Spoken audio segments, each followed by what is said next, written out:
So the topic of this talk, or at least the official title of the talk, is Phishing Tips and Techniques. I realized afterwards that an alternative title could have been something like Hacking the Mind, because there's a lot of information in here about sort of the way human cognitive processes work and their interaction with usability and things like web browsers.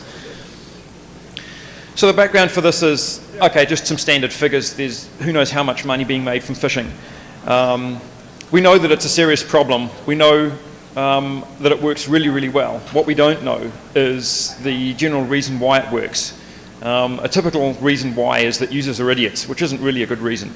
So what I wanted to look at is basically the nuts and bolts of why it works. So first of all, what are the actual threats that we're facing from the phishers, and what are the weak points in our defenses? So the obvious question to why users can't get security right is that users are idiots, and that's an actual thing from Slashdot where someone says pretty much that, and that's a typical opinion you hear when you ask security people about the users they have to deal with. Well, users are idiots, we build all these cool security countermeasures, users get them wrong, it's not our fault. But the problem with this is that given how successful phishing is, that would assume that almost everyone on earth is an idiot. You know, joking aside about stupid users, the fact that so many people are becoming victims of phishing attacks and that phishing is so successful implies that there's a fundamental problem that isn't being addressed by security technology. So what developers have done is they've created a whole pile of widgets for browsers and similar applications. I'm going to concentrate mostly on browsers because most of the phishing is done via browsers. So you've got things like the padlock icon, you've got the HTTPS indicator. In Firefox and the next version of Internet Explorer, there's a colored URL bar, certificate warnings, and you've also got optional browser plugins that tell you, for example, this is PayPal or this may be a phishing site or whatever. The problem with this is that it was never actually ever tested on users. So developers stuck it in, they thought this sounds like a good idea, let's stick it in. They never actually tested whether this works. There's a human-computer interaction sort of principle which says that if users don't understand it, it's not there. So, you know, if users don't understand the padlock, you may as well not have it because it's not going to be used and it's not going to be effective. So last year, a group actually did some testing on whether these mechanisms were usable. So whether users were actually being helped by the padlock and HTTPS and so on and so forth. And they found out that, well, you've got the figures there, you know, 65% ignored the padlock, 59% paid no attention to the HTTPS. More than 3/4 didn't even notice the address bar colouring, and in this particular test, of the people that noticed, only 2 actually knew what it meant. The rest thought it was just some sort of decoration. And most importantly, you know, the prime sort of security feature behind SSL, or basically web browsing, is that you use SSL, you use certificates. The assumption is that if you've got an invalid certificate or some sort of problem, then users will know not to go to that site. What this test found is that 68% of users, once this warning dialog popped up, clicked OK without even knowing what they were doing. So it's not just that they read the thing and didn't, you know what to do and clicked OK. It was a reflex action. They just got rid of this warning and connected to the site no matter what. Only one single user in this test was able to explain what they'd actually done. So a standard sort of approach to this is, well, okay, we need to educate users. We need to tell them what the padlock means and what the certificate means and so on and so forth. As it turns out, we've been educating, or at least miseducating users for years. Every time you go online, you get DNS errors and 404 errors and missing plugins and JavaScript, and your security settings don't allow this to be run and so on and so forth. So users expect to be constantly bombarded with all these irritating little minor warnings and things. And they've come to accept that if you just click OK or cancel, and in some cases try again in half an hour, it's going to work. So you've got this constant stream of warnings, dialogue, pop warning, you know, error dialogues and so on and so forth. And they've conditioned users into ignoring them. Now the problem is if you get a network attack, you get symptoms that are exactly identical to the standard 3-degree background radiation of noise that users expect. So basically what happens is the browser is trying to detect these attacks with a 100% false positive rate. Here's an example. You fire up Windows, first time you use it, you go to eBay, you search for dog food, you get that warning dialogue. This dialogue tells you absolutely nothing about what you're doing. You're going to send information to the internet. Well, yes, obviously you're surfing the net. You have to send information to the net. So it's a pretty much meaningless dialogue. There's no context for it. If you go to eBay for dog food, you get this dialogue. If you go to your banking website, you get the same dialogue. Even the programmers admit that this dialogue is a complete waste of time. You see the checkbox at the bottom that says don't bother me again. So even the people that created this dialogue realise that you don't want to see this and it's just a noise. That's a translation of the dialogue into what the users actually obtain from this. That's all that the users actually absorb. And again, the Windows developers, and I'm going to use Windows specifically as an example because it's the most used platform, but on other platforms are not much better. The Windows developers actually realised that users aren't going to understand this. So in Windows 95, one of the betas, they actually put in an error message saying that in order to demonstrate our superior intellect, we're going to ask you a question you can't answer. Because the developers knew that they were doing things that the users would not understand. So basically we have, from the last sort of 10 years or so, we've got an entire generation whose computing experience is based around clicking OK to error messages they don't understand. So in general, if you're talking about general usability, not specifically security usability, okay, that's just moaning about bad design. The problem is, once that becomes security usability, it's a really, really serious security flaw and it's a primary attack vector. Here's some examples. There was a large banking site about a year ago whose certificate expired. So every time you went to this bank site, you got this pop-up saying this certificate is invalid and the standard browser error warning. During the time when that certificate was invalid, 300 users visited the site, one single user turned away. So basically the certificate warning had no effect whatsoever in preventing users from going to this site. And the problem with this is, as I've already mentioned earlier, that SSL security depends entirely on the user handling of certificates. So if you look at this sort of chain, you've got 128-bit AES and 2000-bit RSA keys, and then this user judgment call in front of a dialog box. So obviously no one's going to bother attacking AES encryption or RSA. They simply go for the weakest link, which is the user in front of the dialog box. And that's why phishing is so incredibly successful, because that is the weak link, and that's the attack vector that everyone's using. Again, this is an example from a government site that was used to make property tax payments. So it's thousands to tens of thousands of dollars per payment made through this site. And at the bottom you can see a standard certificate warning, a big thing, invalid certificate, a red cross. So the security mechanisms are working exactly as they were intended to work. On the other hand, the effect on users was apparently nothing. That was up there for about 2 months before someone told them to fix it. So either 0 or close to 0 users were actually deterred by this particular warning, even though that was exactly what the browser designers had intended. So the first phishing tip, invalid certificates don't bother users. I'll go into this in a bit more detail later on. So another problem we've got is that financial institutions are actually training the users to ignore these certificate-based security indicators. These are 3 typical screenshots from large, well-known financial institutions. And what all of them are saying is that when you go to our homepage, there's no padlock, there's no HTTPS, there's no security whatsoever, but go ahead, we're a large bank, trust us, just enter your password details anyway. So again, obvious phishing tip from that, target US financial institutions. They have the worst online security of any banks anywhere. And a sort of a follow-on for that is that users are heavily conditioned towards accepting these security practices. So again, with these sort of messages on their home pages, they've basically trained their users to accept very poor security practices. And then there's sort of, depending on geographic region, they sort of go from really appalling all the way through to reasonably good. The European banks are quite good. They use things like PIN calculators and smart cards and TANs, which are per transaction pins. So you log into an account, you use a PIN, and then every time you move money around, you have to enter a one-time, what they call a TAN, which is a per transaction pin to authorize that individual transaction. So they're a much harder target to attack. So the results of this conditioning of users is that SSL security isn't really very effective. If you look at the Security Space survey, they found that about 58% of all SSL certificates are invalid. That means they're expired, they're self-signed, they're signed by unknown CAs, they're for an incorrect domain, and so on and so forth. Usually people don't see this. Most people go to Amazon and Hotmail and whatever, and their certificates are valid, so they don't see this vast mass of invalid certificates. But once you go to the smaller sites, you start running into these invalid certificates. The problem with this is that browser vendors can't afford to fix it anymore. The majority, or at least 58% of websites would break if browsers suddenly started refusing to connect to a site that has an invalid certificate. So for example, if Microsoft fixes it, the complaint will be, well, they're using their monopoly position to force everyone to buy VeriSign certificates.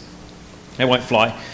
Conversely, if any of the other browsers fix it, the complaint will be, well, it works with Internet Explorer, it doesn't work with, say, Firefox, therefore Firefox is broken.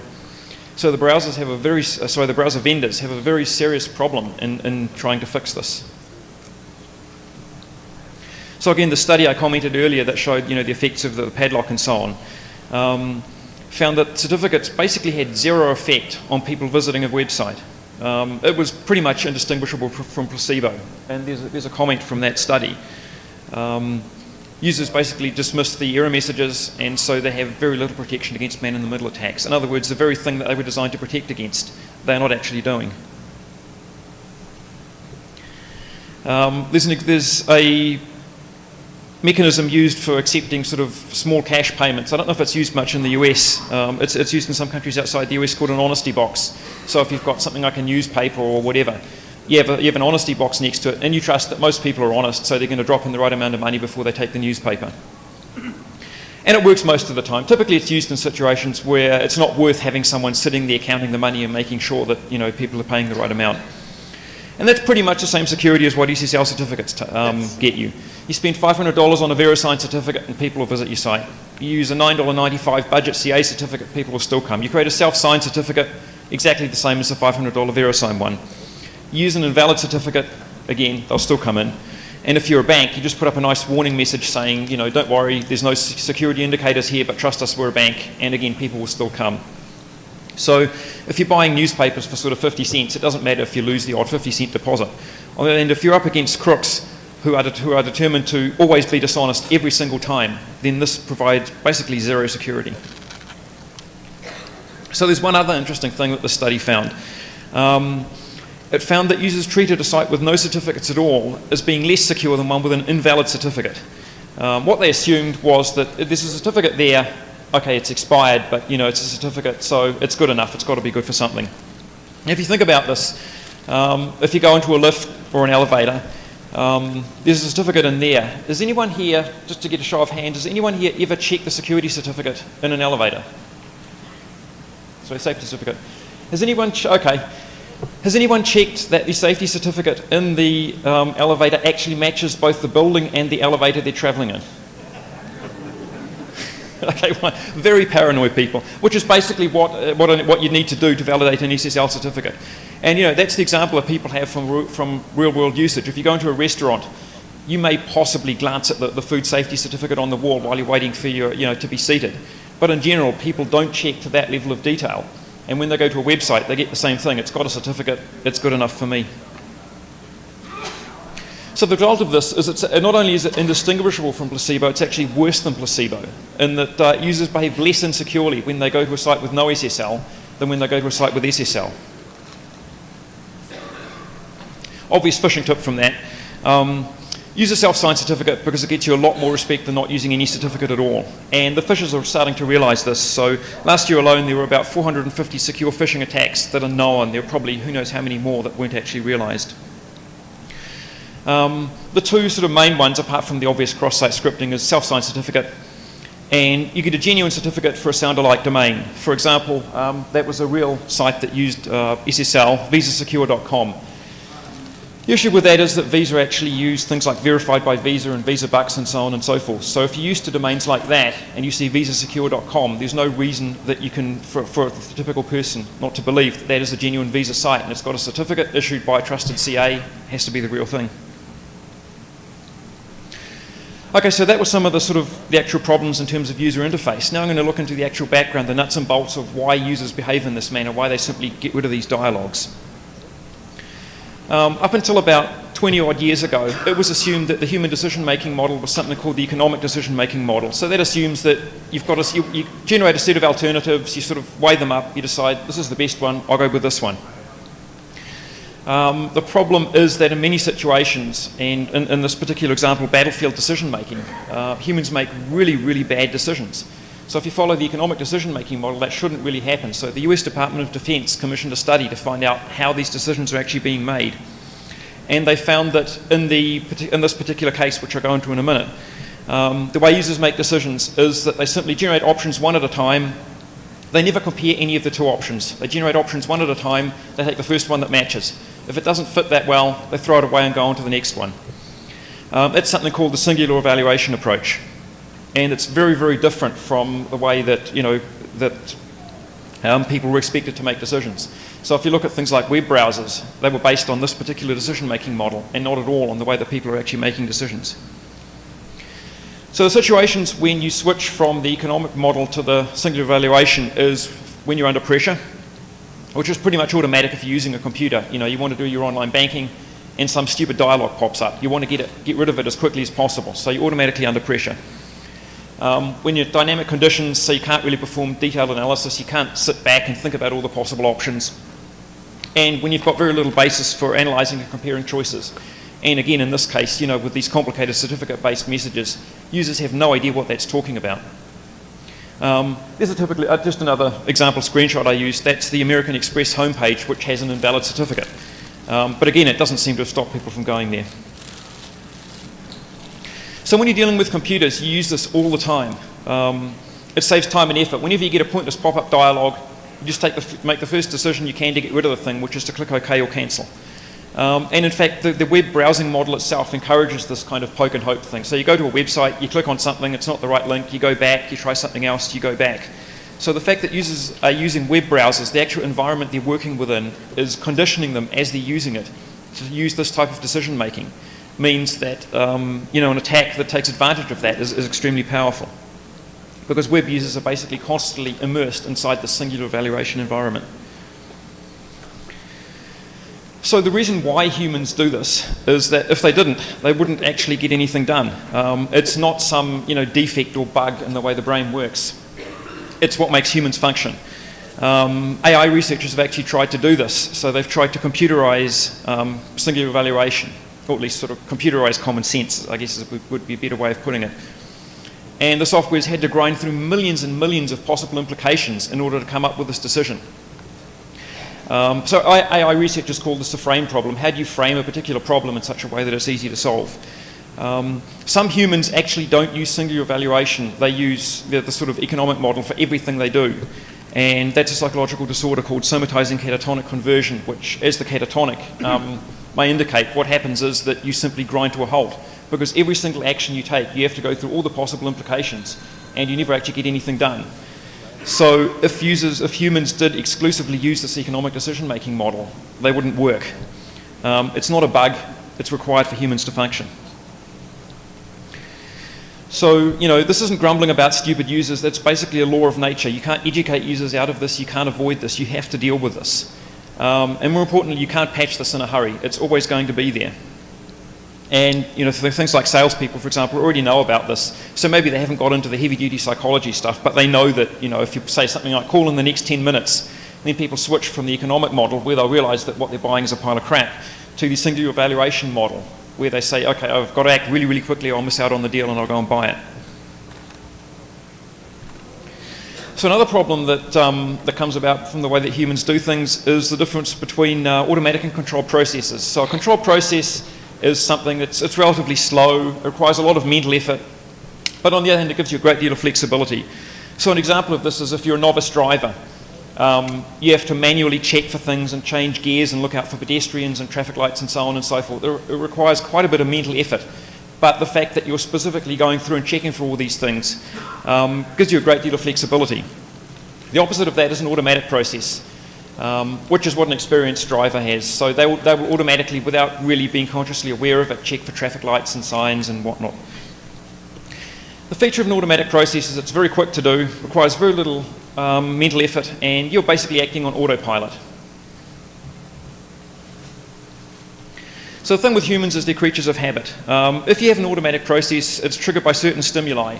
Once that trigger happens, it's very, very hard to stop an automatic process. And another thing is you're not actually consciously aware of doing it. Example of this is locking the front door. You get halfway down the drive and you think, did I lock the front door? It's an automatic process. You do it every single day. You don't think about it. You're not conscious of having done it. And so at some point you realise, I can't actually remember ever having locked the front door because it was simply never recorded. So the thing with this is that once users become habituated into a certain behaviour, it's very, very difficult to break them out of this. One thing that Microsoft found, for example, if you're running XP Service Pack 2, you'll note that they've actually turned the security update thing into nagware. So every couple of minutes, the stupid thing pops up again and says, you have updates, do you want me to restart the machine? Microsoft didn't do this because they like annoying users. What they found in user testing was that people would just automatically click away this update dialog. So they'd automatically download the updates, this thing would pop up, users wouldn't even be aware they'd done this. They just move the mouse to the OK or cancel or close or whatever and get rid of it. And so you had this massive amount of security updates that were sitting there unapplied, and users weren't actually aware that they were preventing them from being applied. This is something that's been known about for a long time, the very, very sort of the dark ages of psychology.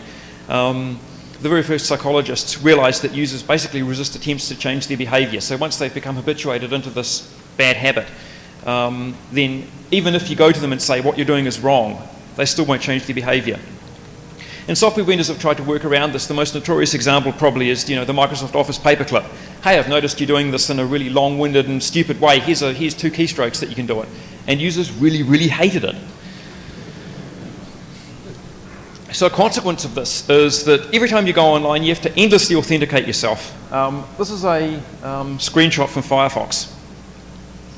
So you've got one example, which is a blog for discussing knitting patterns, and the other one is PayPal. And either one, with no obvious difference in the security levels, you go to that, you have to authenticate yourself. And I'm going to sort of complain about Firefox. Internet Explorer is no better. I just use this as an example. So when Firefox asks you for this master password, you have no idea of telling, is this a high security thing, is this a low security thing? So if you participate in, let's say, 100 different blogs, every blog you go to, you have to type in your password automatically without even thinking about it. And again, that's something that phishers are taking advantage of, the fact that every time a password dialog pops up, you simply type in your password as an automatic process. And in fact, even a legitimate application's requests for passwords are pretty much incomprehensible, let alone a phishing site. So what that actually says is I'll just read it out loud if you can't see it at the back. It's please enter the master password for the software security device with a very useful heading prompt at the top. Just to give an explanation of what that is actually saying. Okay, for the average non-technical user, that's complete gobbledygook. All they can see there is that thing at the bottom, which may as well be Klingon. They can see the enter and password. Everything else they can't understand. It's just jargon. And just for the Trekkies in the audience, yes, I realise it's not proper Klingon because you can't say please enter your password in Klingon, so it's actually just garbage. So, so even for technical users, to understand what that's actually asking, you have to know that the Netscape-derived browsers use internally a crypto API called PKCS11, and which is designed generally for smart cards and crypto hardware, but most people don't have that, so they have a software emulation of a PKCS11 crypto device. And the PKCS11 standard specifies 2 different types of sessions you can have to a device, a public session and a private session. The public session will let you read certificates and stuff like that. The private session will give you access to keys. And so in order to access the keys on this pseudo crypto hardware device, you have to authenticate yourself with a password.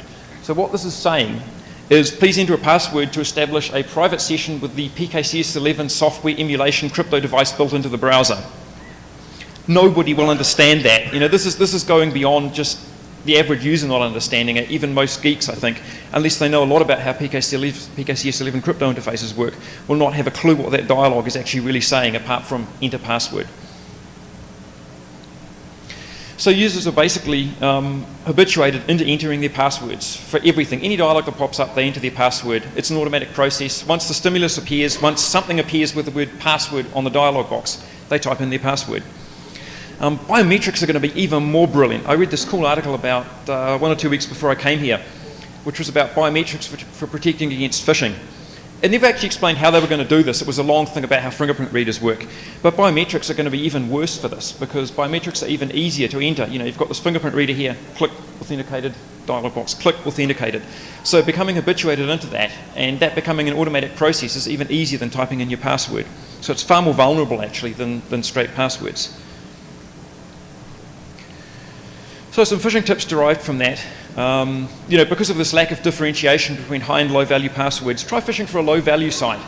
Most people, okay, maybe if they go to a particular banking site, they might be a bit more careful. If they're going to a blog site, they're not really going to care because the password isn't worth anything.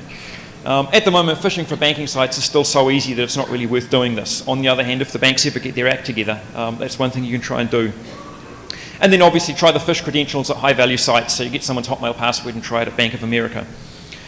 Another interesting thing you can do, again based on this automatic process thing, is you reject the first few passwords the user enters. So they type in their password without even thinking about it, and you get the thing back, invalid password. So you've typed in your password, you weren't even aware you were doing it, you weren't aware which password you typed in. Okay, maybe I typed in the wrong password, I'll try password for a different site. No, okay, I'll try a third password. So basically you can get several passwords for the price of one. So another problem with human minds is they're very bad at generating testable hypotheses. And in particular, they will try to confirm something rather than to prove it invalid. So humans exhibit something called confirmation bias. So they go to a website, and instead of saying, I'm going to try these things to check whether it's a fake site, they say, I'm going to try these things to try and confirm that it is the real site.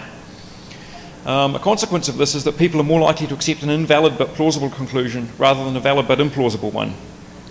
So again, from real user testing, here's an example of how this confirmation bias problem pops up. You go to a site, how do you check whether it's for real? Well, you type in your username and password, and if it accepts them, then obviously it knows that that was your password and you know it's the real thing. This is absolutely appalling. You know, if security people look at this, this is absolutely appalling. But this was from real user testing. This is how users try and verify potential phishing sites. Humans are really, really good at rationalizing away almost anything. This is a really extreme case. There are some patients who have epileptic seizures that are so severe that the only way to really treat them is to physically separate the two brain hemispheres. And so what psychologists did with those is they told one half of the brain to do something. In one particular experiment, it was get up and walk around the room. And then they asked the other half of the brain why they were doing that. Now, because they were physically separated, one half of the brain literally had no idea what the other half of the brain was doing. And yet they always came up with some rationalization, like, I wanted to stretch my legs, I wanted to get up for a drink, whatever.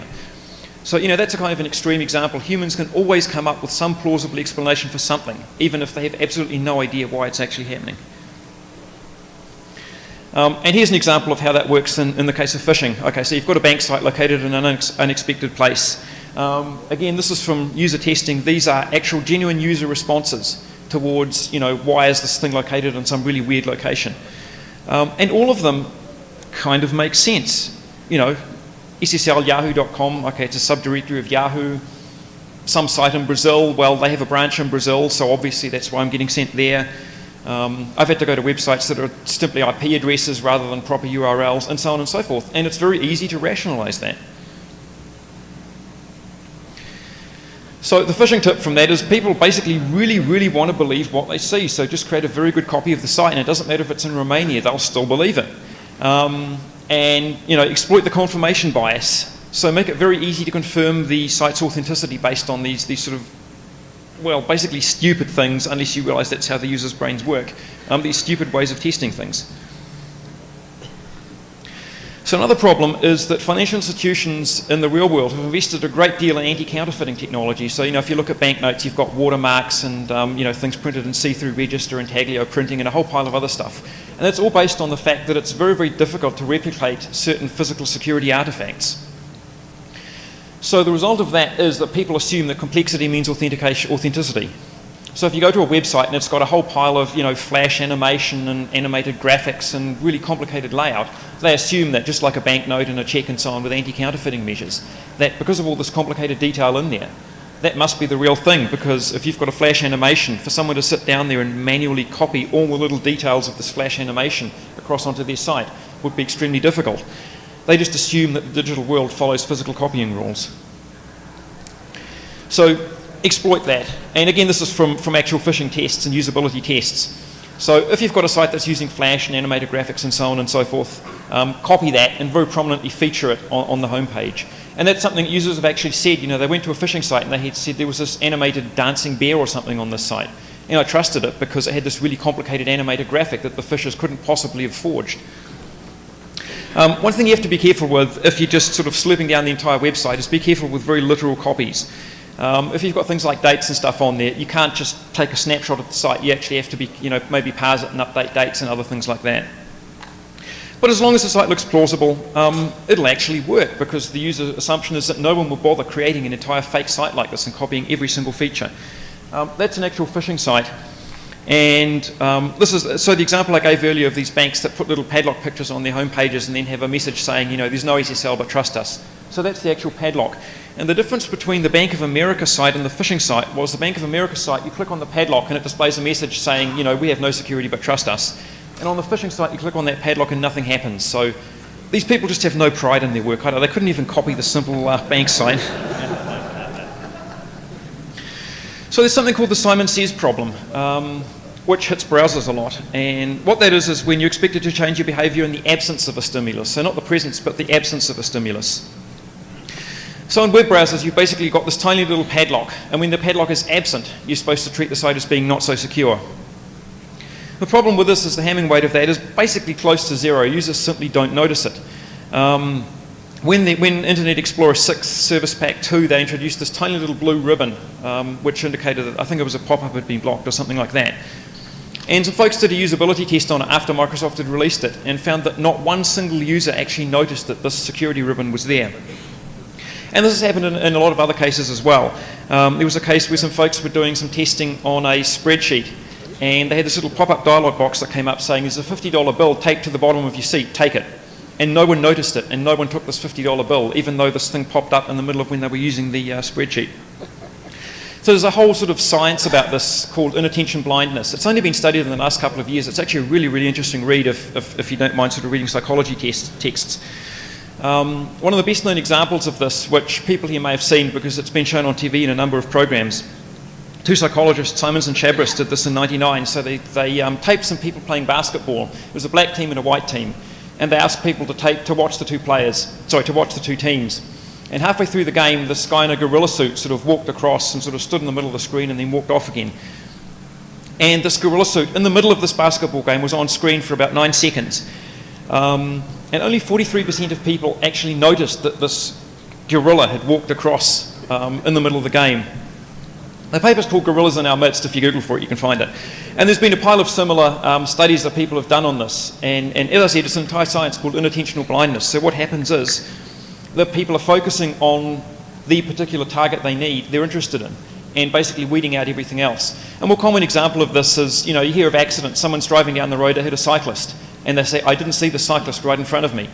And that's an example of inattentional blindness, because they've got this automatic process that's scanning for traffic signs and traffic lights and other cars and so on and so forth. What it's not scanning for is cyclists, and so they run into the cyclist without even seeing them. And again, this is what makes it possible for humans to function. It's like singular evaluation. This isn't a bug. This is actually required for humans in order to function. So at the very high level, you've got the sensors. They're filtering out light and sound and so on and so forth. An example that anyone who was around yesterday evening would have noticed is the so-called cocktail party phenomenon. You're in this incredibly noisy, crowded room, and you can pick out the one conversation that you're interested in because your brain is filtering out all the other noise in the background. So humans have basically learned to focus on what's important, things like flashing lights and wild animals and whatnot. So in the case of a browser, you've got this tiny little padlock. It's simply something that our evolution has never conditioned us to notice as being important, and so we don't notice it. So in terms of phishing, if you want to mount a phishing attack, don't worry about these security indicators. Most users simply won't notice them. And the few that do notice them won't know what they signify.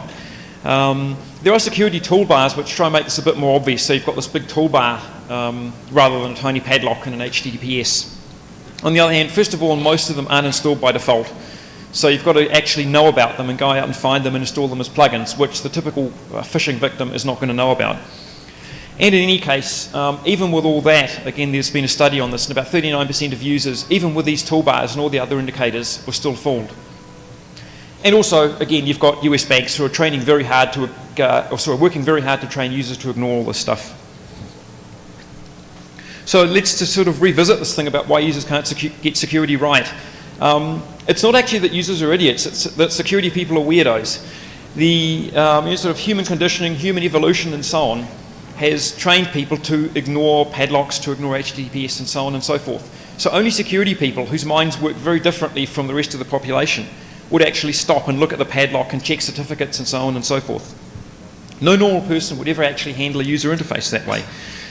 So the reason why you have browsers built this way is that they're built by security people, and the coders writing this stuff assume that everybody else will also use this in the same way as they do, not realizing that there's some sort of 8 standard deviations off what anyone else would normally do. There was one study on PKI usability which found that the researchers who ran the study took about 2.5 minutes to do this, some certificate-based operation. The typical users, these weren't even normal, Joe Sixpack. These were actually people with PhDs in computer security, and they were given this sort of paint-by-numbers series of steps on what to do. It took about 2.5 hours to do the same thing. Security researchers who looked at this simply couldn't believe that it would take, in this case, highly skilled technical users, not even the average person in the street, that long to do it. We designed this, it's supposed to be simple to use. How can anyone possibly find it this hard to use? So another thing that CAs have been doing recently, or trying to do, it will probably appear in sort of the next release, major release of the browsers, is to introduce these things called high assurance certificates. So what the high assurance means is you've got a high level of assurance that they're going to cost about 5 times as much as the existing certificates will. The thing with CAs is, all they can do is issue certificates. So if you want more security, we'll charge you more for certificates and claim that they're more secure. Again, the problem with this is that most users don't even know what a CA is. Geeks know about it, and that's about it. And even going beyond the average user, I don't know if there's anyone on Earth who actually knows all 40 to 50 CAs that are hard-coded into their web browsers. Some of them have been in there for years and years, and whoever it was that approved those CAs going in there have moved on to other jobs. So there are so many CAs in there, nobody actually knows what all of those things are. And particularly in terms of brand power, if you've got the most insignificant mainstream brand, they've got more visibility and more presence than the most significant CA brand. So again, from a user study, users were asked which brands they recognized. And the outcome of this was that more people recognized Visa as a trusted CA than VeriSign. Well, the problem is Visa isn't even a CA, and VeriSign is the world's largest CA. So basically CAs, even if you know what they are, the actual brand recognition is close to zero. Phishing tip from that is kind of obvious. Create a self-signed certificate, make it your own CA, call it Visa. People recognize Visa, they don't necessarily recognize VeriSign, and certify your site. Okay, so you've got https visa.com, it's certified by the Visa CA. Of course it's got to be the real thing. So another thing that's being added to browsers is phishing blacklists. And this is going to appear in the next revs of both Internet Explorer and Firefox. So if you go to Marcus Ranum's website, he's a really cool security person. He's got this list of the 6 dumbest ideas in computer security. Blacklists are number 2 on his list. He generalizes this as enumerating badness. In fact, it's actually a special case of the default allow, which is the number 1 dumbest idea. So sidestepping this it's pretty trivial, just avoid the blacklist. The anti-phishing working group reports that the average site lifetime at the moment is phishing site lifetime is about 5 days. Now, to get that onto a blacklist, it's probably going to take a lot longer than that. Spammers are already using websites with 6-hour lifetime. So what they do is they send out the spam, wait about 6 hours, register the site so there's something there once people get into work in the morning and check their mail. 6 hours later, the site's gone. So the chances of a phishing blacklist responding within 6 hours of the site appearing, particularly if it appears at 2 in the morning, are pretty low. Another way of getting around it, which phishing sites are already doing, is just run a reverse proxy via a botnet. So instead of having to blacklist one single site, you've got 10,000 owned PCs. There's constantly changing array of IP addresses. You can't blacklist all of those. So basically blacklists are, well, they're in there because it's something. It's better than doing nothing at all, but the actual effect is going to be close to zero. So an argument I've heard with this is, okay, blacklists work with virus scanners, so why shouldn't they work with phishing? And that's, the people actually pushing these phishing blacklists are actually using these arguments. Well, the problem is that a virus scanner, it's got about 100,000 fixed files on disk. It just reads through all of those and finds a virus. Even then, the most popular scanners have an 80% miss rate. What happens is people download the latest copy of Norton off the net. If you're writing a virus, you tune it so Norton doesn't detect it. You would then release your virus. Now, to block phishing, you've got, I don't know, 1 billion odd internet-connected machines. I don't know what the actual count is. They're constantly changing, moving around, and so on and so forth. The only way you can actually somehow blacklist all the things out there is to monitor every single machine all the time to detect when it's been owned by some phishing guy. So really, this is never going to work. Basically, yeah, nothing to worry about. Just make sure your site isn't around long enough for it to get blacklisted. If anyone's into sort of World War history, in World War II, Germany built this bunch of super guns, the Gustav Gerät and the Karl and Thor mortars. And these actually helped the enemy because they diverted resources away from the main attack into manning and shifting and moving and firing these guns. So it actually helped the bad guy, well, helped the enemy in this case, but in the case of phishing, working on these blacklists, again, is diverting resources away from actually really combating phishing. It's helping the bad guys because instead of taking proper security measures, you're fiddling with these blacklists. So basically a summary of the previous tips. Create your own CA for a well-known brand. People will recognize that more than any major CA. If you've got a phishing site, certify it using the CA. Take advantage of the fact that people trust a site if it's got a certificate. Indirect phishing at the moment isn't too necessary because direct phishing is still too easy to do. Make it as close to as possible to the real thing. You've got confirmation bias working on your side. Leverage the watermark fallacy, so copy flash and fancy animated graphics in as much detail as you possibly can. Target US financial institutions, your best friend if you're a phisher. Copy the US banking disclaimers, so make sure that when people click on the padlock, they get the actual, Bank of America or whatever message saying there's no security here, but trust us anyway. Don't worry about security indicators. Okay, some people, it's going to help some people, but there's enough people simply won't even notice it that you'll still be successful in phishing. Short-lived sites, reverse proxies. And the final thing is you only need a 1% success rate in order for it to work. The defenders need about 100% success rate, which at the moment they're not getting anywhere near. If you want these slides, they're available on my homepage. I've also got an incredibly long usability tutorial. I'm actually going to be traveling for the next week, so they're not up yet. Wait about a week, and you can get the slides from my homepage. And there's also a long tutorial on potential countermeasures. So I've talked about all the attacks here. The countermeasures are a lot more complicated and take a lot more time to talk about. But yeah, wait a week and I'll have the slides up. Okay, any questions? No questions? Okay, that's it then. Thanks. I had a question. Why can't Congress pass a law making it necessary for U.S. companies using secure sites to use valid certificates from a recognized list of CAs in order for it to be accessible by a browser? I don't know. Well, one of the problems is that you would be legally enforcing a monopoly. The fact that you said a recognized list of CAs, I don't know whether what would happen if the government tried to legally enforce a monopoly of a small number of CAs. But the question is, I don't know. Software industry lobbying, I really don't know the answer to that, sorry. Okay, thanks. I just wanted to make a clarification with American Express. Their certificate's not invalid. Their homepage is hosted by Akamai, which is where the cert's issued. Okay. But again, it further obfuscates the real problem. It makes it more difficult to navigate the terrain. So I appreciate it. This is a little off of, I guess, your area of focus, but have you run into any sort of studies on the installation of adware and spyware and people like agreeing to things that are actually somewhere embedded, maybe in a EULA, or it's somewhere on there, but they just, just click through, get through it, and installation. Have you run into any studies related to that? And I don't know if it's been studied specifically, but the principles are exactly the same as what you're getting in phishing. Yeah, this message pops up, and they want to install a program. They don't really care about some stupid EULA or whatever. And the automatic processing kicks in. They've got the stimulus, dial a box with an OK, click, get rid of it, and installs the spyware. So yeah, it's pretty much the same thing. I've got a comment about the banking login. It's actually both better and worse than the way you painted it.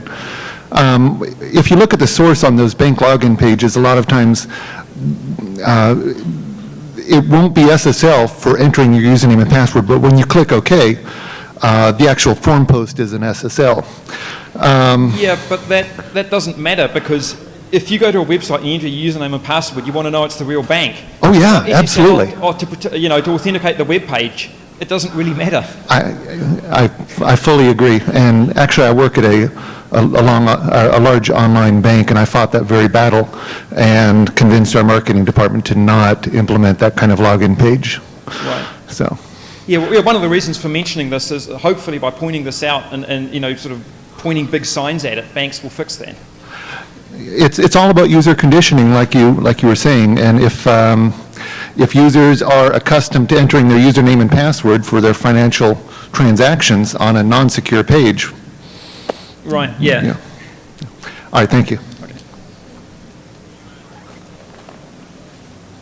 I'd like to know if there's any help in third-party hardware devices for the masses that they would set before their firewalls that claim to effectively be able to filter phishers and keyloggers coming in the door, so that would prevent that aspect of the attack? Again, it's a blacklisting. It's the blacklisting problem. In order to filter phishing, sort of in your router or whatever, you need a blacklist of sites that you don't allow in. And that runs into the blacklist problem, user reverse proxy, and you can't filter that anymore. Do you think that with VeriSign becoming bigger, like acquiring GeoTrust and growing, that eventually something like that will become habitual to users, or do you think that that's not going to be a solution in the future? I don't think it'll become visible. If you look at, like the big credit card companies and banks, they're spending, I don't know what they spend, hundreds of millions or billions of dollars on advertising in every airport you walk into and so on. You've got these huge posters, Visa, MasterCard, whatever. VeriSign simply can't compete with that. I'm really interested in just like the Web of Trust, PGP type stuff, and I'm trying to merge the two ideas in a sense. I mean, we're looking at a central authority, all the trust is dictated from this one site. Is there any way you can envision this kind of merger? And I'm thinking also, instead of contrary to the blacklist, where, if we get a certificate from Verizon, and they say, okay, instantly we trust this site, how about we build trust over time? And some clients can see that other people have signed this site over time, they can verify timestamps over time. I'm trying to think of like a page rank kind of algorithm. Is there serious problems with this distributed web of trust, or what do you think about something like that? It's subvertible. It would help a lot. The problem with measures like that is once you start building them in, they become a target for the bad guys and they subvert them. Like you already get this on eBay where people will open like 1,000 bogus sites and create bogus transactions and leave positive feedback for the one, phishing user. And so they'll get 1,000 positive feedbacks and people will trust them. And so a PageRank thing based on users voting on whether a site is good or not has this, it is subvertible, but it is, it's a good idea until the bad guy. Sorry? It has to be built securely in a sense. I mean, it's not spoofable. The problem is you're adding a layer of security complexity. You need someone to manage this and maintain it, and the real problem is the user interface, not so much the nuts and bolts behind it. In theory it's a good idea, and if you can put a really, really good user interface on it, it would be good. But all of these attacks are user interface attacks, not so much security mechanisms. Like with SSL, it's working exactly as intended. The problem is the user, not the crypto.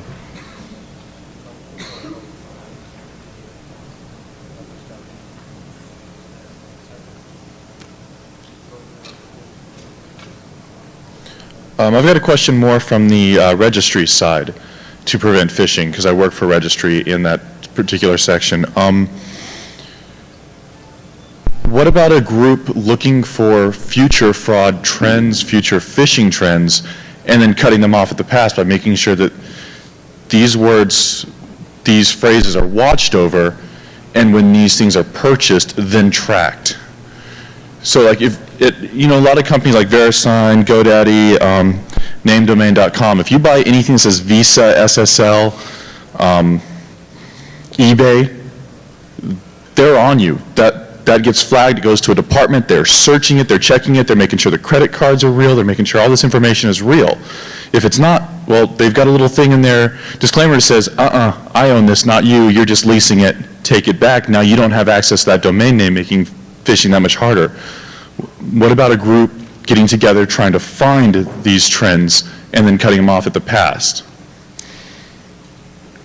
That works to some extent. There's a whole pile of sort of measures that people are taking that help. The problem is that if users are going to trust a self-signed certificate, you can make yourself anyone you want, and it doesn't really have to be, that's the honesty box problem. You just create your own certificate, and you can bypass that.